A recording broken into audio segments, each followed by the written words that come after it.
Can this DeWALT 12 volt do it with a 5 amp hour battery?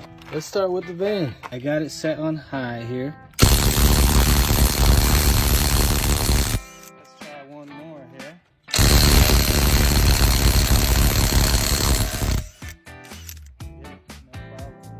All right, can I do it on my truck?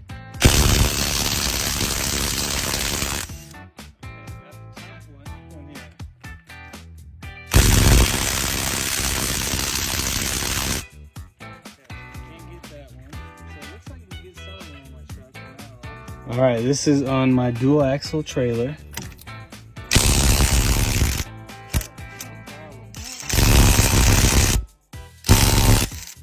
problem. Wow. DeWALT Extreme Subcompact Series can do it for you with a 5 amp hour battery on trailer, basically smaller vehicles.